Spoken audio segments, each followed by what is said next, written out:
거룩하신 하나님 아버지, 은혜를 감사합니다. 오늘도 우리에게 주신 귀한 시간을 통하여 주의 말씀 들으며 하루를 시작합니다. 성령님 우리를 인도하여 주시옵소서. 예수님 이름으로 기도드립니다. 아멘. 찬송가 442장 하나님께 찬양드립니다. 저 장미 꽃 위에 있을 아직 맺혀 있는 그때에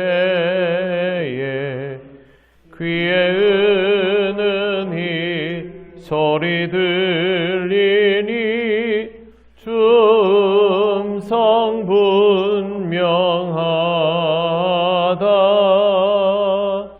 주님 나와 동행을 하면서 나를 친구 삼으셨네. 우리 서로 받은 그 기쁨은 알 사람이 없도다. 그 청아한 주의 음성 우는 새도 잠잠케 한다. 내게 들리던 주의 음성이 늘 귀에 쟁쟁하다. 주님 나와 동행을 하면서 나를 친구 삼으셨네. 우리 서로 받은 그 기쁨은 알 사람이 없도다. 밤 깊도록 동산 안에 주와 함께 있으려 하나. 괴로운 세상에 할 일 많아서 날 가라 명하신다. 주님 나와 동행을 하면서 나를 친구 삼으셨네. 우리 서로 받은 그 기쁨은 알 사람이 없도다. 하나님 말씀 로마서 1장 13절에서 15절 말씀입니다. 다 같이 봉독하겠습니다. 형제들아, 내가 여러 번 너희에게 가고자 한 것을 너희가 모르기를 원하지 아니하노니 이는 너희 중에서도 다른 이방인 중에서와 같이 열매를 맺게 하려 함이로되 지금까지 길이 막혔도다. 헬라인이나 야만인이나 지혜 있는 자나 어리석은 자에게 다 내가 빚진 자라. 그러므로 나는 할 수 있는 대로 로마에 있는 너희에게도 복음 전하기를 원하노라. 아멘. 네, 바울은 이미 여러 번 로마에 가고 싶어 했다고 분명하게 밝히고 있습니다. 바울이 로마 교회에 가려는 이유는 이방인들이 살아가는 다른 지역처럼 복음의 열매를 맺게 하기 위해서입니다. 상황은 쉽지 않았지만 바울은 포기하지 않았습니다. 오늘 말씀 15절에 보시면 그러므로 나는 할 수 있는 대로 로마에 있는 너희에게도 복음 전하기를 원하노라 그렇게 되어 있습니다. 첫째는 바울이 로마 교회의 사람들에게 하나님께서 주시는 말씀 예수 그리스도의 복음을 구체적으로 전하고 싶었다라는 것과 두 번째는 로마 교회를 통하여 로마 지역에 있는 이방인들에게 복음 전하기를 원한다라는 생각을 가지고 있습니다.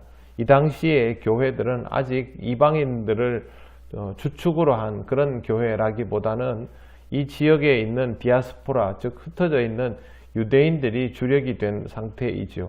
여기에서 이방인으로 지경을 넓히는 일은 결코 쉽지가 않습니다. 그 역할을 바울 스스로 감당하고자 했기 때문에 이렇게 한 것입니다. 바울이 왜 이렇게 길을 쓰고 가려고 했을까? 14절 보시면 이렇게 되어 있습니다.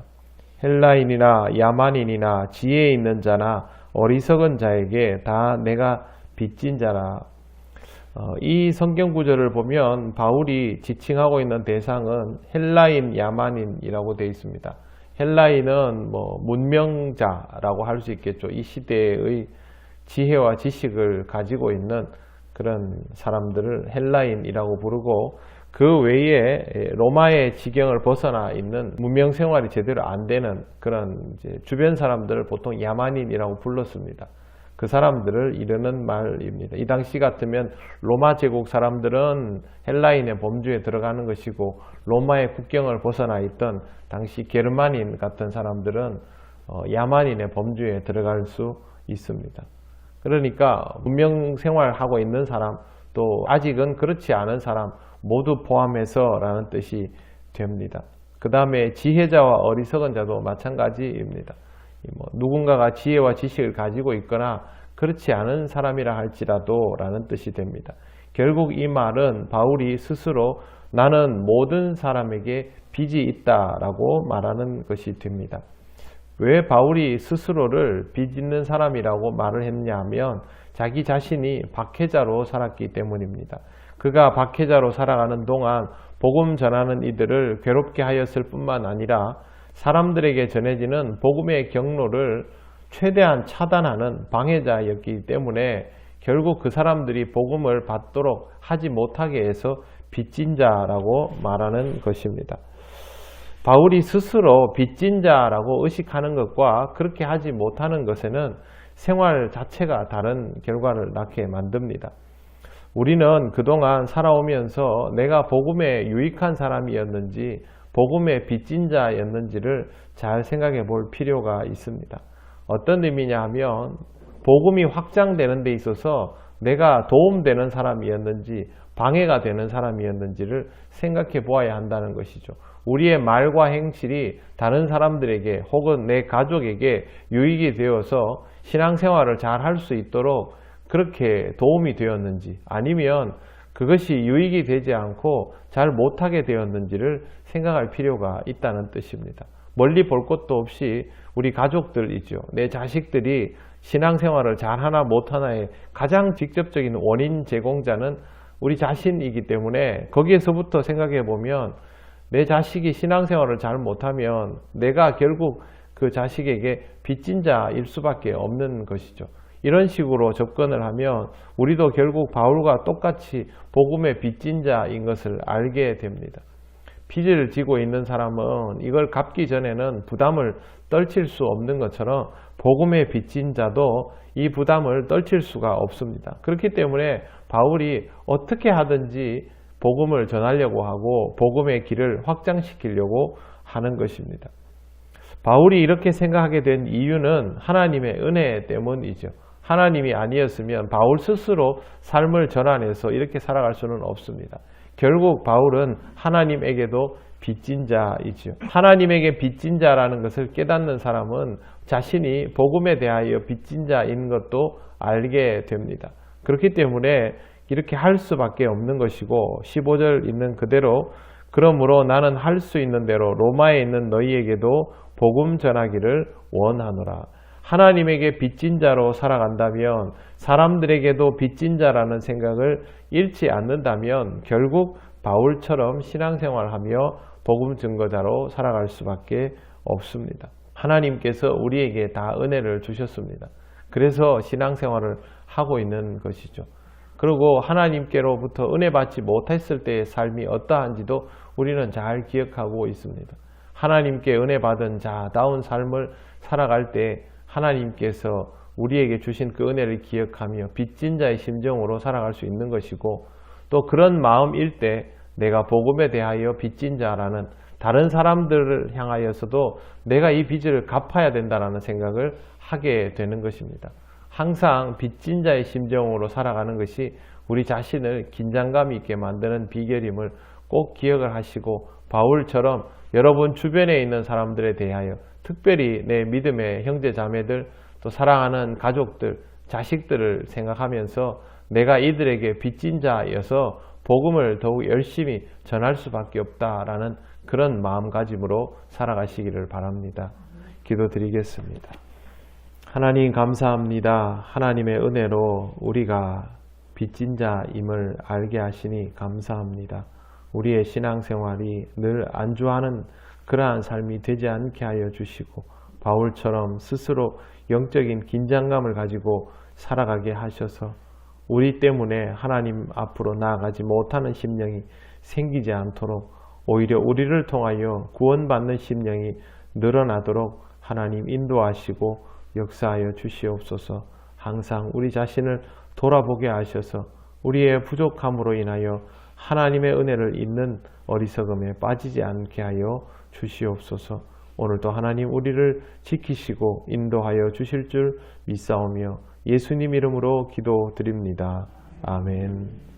하늘에 계신 우리 아버지, 아버지의 이름을 거룩하게 하시며 아버지의 나라가 오게 하시며 아버지의 뜻이 하늘에서와 같이 땅에서도 이루어지게 하소서.